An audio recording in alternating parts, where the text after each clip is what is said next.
Bonjour et bienvenue dans cette nouvelle vidéo d'exercice qui va nous permettre de travailler les outils et les savoir-faire mathématiques appliqués aux sciences économiques et sociales. Je vous renvoie à la vidéo numéro 1 où vous avez la totalité du cours ainsi que quelques exemples. Aujourd'hui, dans cette vidéo, nous allons travailler les proportions ou parts relatives et les ratios. Exercice 1. En juillet 2024, on dénombrait 2,3 millions de chômeurs en France. Est-ce que c'est beaucoup? Eh bien, afin de donner un ordre de grandeur, il est utile de rapporter ce chiffre à son ensemble de référence, c'est-à-dire la population active. Indice, on compte 30 millions d'actifs en France. Exercice numéro 2.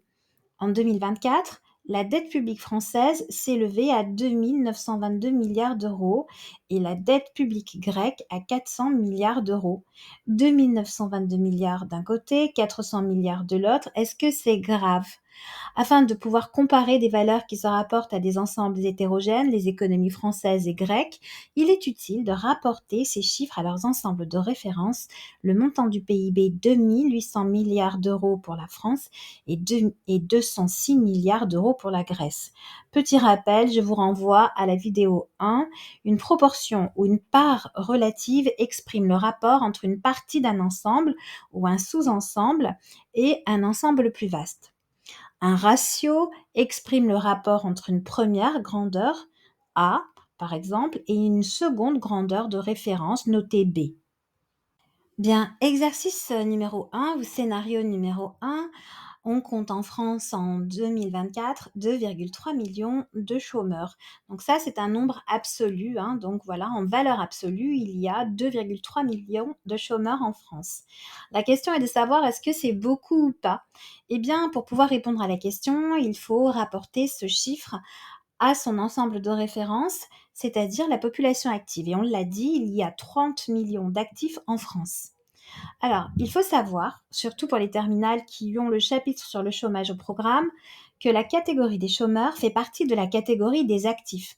En d'autres termes, les chômeurs sont des actifs inoccupés, à la différence des actifs en emploi, mais en aucun cas des inactifs. Schématisons le problème.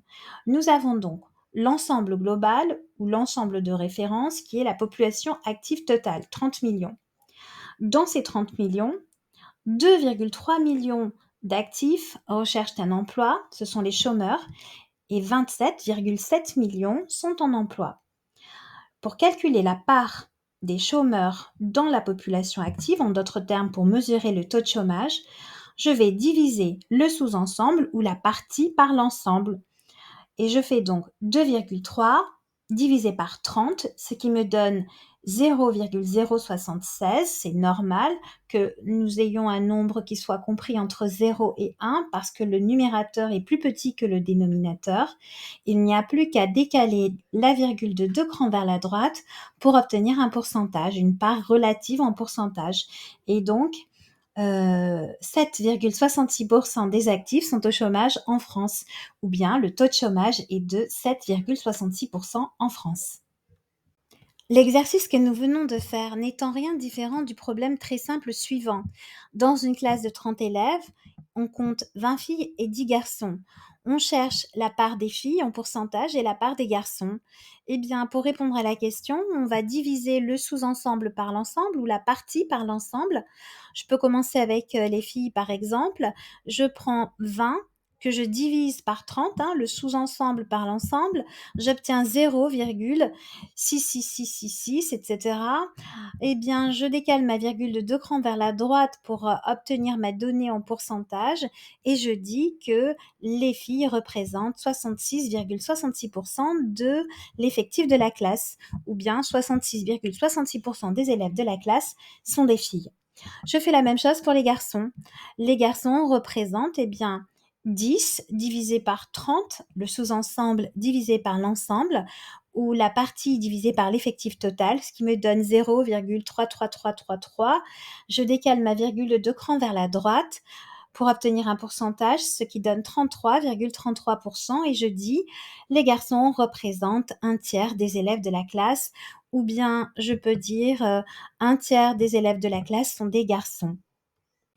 Exercice 2 ou scénario 2, en 2024, la dette publique française, alors la dette publique, c'est la dette de toutes les administrations publiques, non seulement celle de l'État, mais également celle des collectivités territoriales et des administrations de sécurité sociale, s'élevait à 2 922 milliards d'euros et la dette publique grecque à 400 milliards d'euros.